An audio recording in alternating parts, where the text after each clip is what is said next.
Prayagraj railway station पर एक भिखारी रोज बैठा करता था।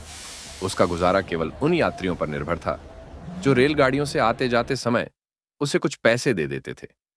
एक दिन जब वह यात्रियों से भीख मांग रहा था तो उसकी नजर एक सूट बूट पहनी लंबी महिला पर पड़ी। वह बहुत आत्मविश्वास से भरी हुई लग रही थी। भिखारी ने सोचा, यह महिला बहुत अमीर लगती है। अगर मैं इससे मांगूंगा तो यह मुझे जरूर अच्छे पैसे देगी। वह महिला के पास जाकर बोला, मां जी, कुछ दान दे दीजिए। महिला ने उसकी आंखों में देखते हुए कहा, तुम हमेशा मांगते ही रहते हो, क्या कभी किसी को कुछ देते भी हो? भिखारी हकबका गया और बोला, मां जी, मैं तो भिखारी हूं, मेरे पास देने के लिए है ही क्या? मेरी औकात कहां कि किसी को कुछ दे सकूं। महिला ने शांत स्वर में कहा, जब तुम देने की स्थिति में नहीं हो तो मांगने का भी कोई हकस नहीं है। मैं भी व्यापारी हूं और व्यापार लेन देन पर चलता है। अगर तुम्हारे पास मुझे कुछ देने को है तभी मैं तुम्हें बदले में कुछ दे सकती हूं। यह कहकर महिला ट्रेन में बैठी और चली गई। सोच का बदलाव, महिला की बातें भिखारी के दिल में उतर गईं। वह सोचने लगा, शायद मुझे इसलिए ज्यादा भीख नहीं मिलती क्योंकि मैं बदले में किसी को कुछ नहीं दे पाता। लेकिन मैं दे ही क्या सकता हूं, मैं तो भिखारी हूं। 2 दिन तक वह इसी उधेड़बुन में रहा।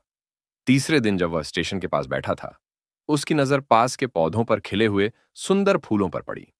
उसके दिमाग में चमक आई, क्यों ना मैं भीख के बदले में लोगों को फूल दूं। उसने कुछ फूल तोड़े और भीख मांगने चला गया। अब जब भी कोई उसे पैसे देता, वह बदले में उसे फूल भेंट कर देता।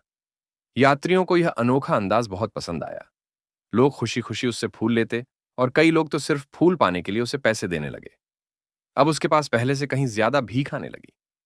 महिला से दूसरी मुलाकात कई दिन बाद वही लंबी महिला फिर उसी ट्रेन में बैठी दिखी। भिखारी दौड़कर उसके पास पहुंचा और बोला, मां जी, आज मेरे पास आपको देने के लिए फूल है। आप मुझे कुछ दीजिए, मैं बदले में आपको ये फूल दूंगा। महिला मुस्कुराई और उसे पैसे दिए। भिखारी ने बदले में फूल उसके हाथों में रख दिए। महिला हंसते हुए बोली, वाह, अब तुम भी व्यापारी बन गए हो।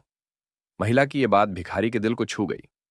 उसने महसूस किया कि अब वह केवल भिखारी नहीं रहा, बल्कि एक छोटा व्यापारी बन चुका है। 6 महीने बाद प्रयागराज स्टेशन पर ही 2 लोग सूट बूट पहने मिल रहे थे। उनमें से एक ने मुस्कुराते हुए कहा, पहचानिए, हम पहले भी मिल चुके हैं। दूसरे व्यक्ति ने सोचा और बोला, नहीं, मुझे याद नहीं आ रहा। वह आदमी बोला, मैं वही भिखारी हूं जिसे आपने पहली बार समझाया था कि बिना दिए मांगने का कोई हक नहीं, और दूसरी बार फूल लेकर कहा था कि मैं व्यापारी बन गया हूं।